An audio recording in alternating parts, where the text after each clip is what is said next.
beni düşünme, vatan yatağım.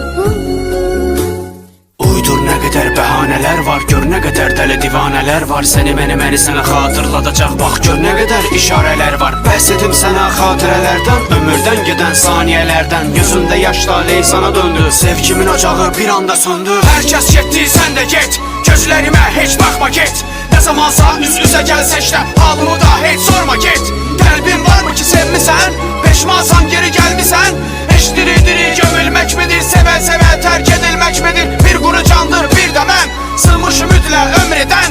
Küskünəm daha bəxtimdən, belə doymadım sənin ətrindən. Qəlbim bitmiş arzularladır, sevgim sınmış duyğularladır. Yaşasaq da sevginlə, baş-başa qal öz dərdinlə.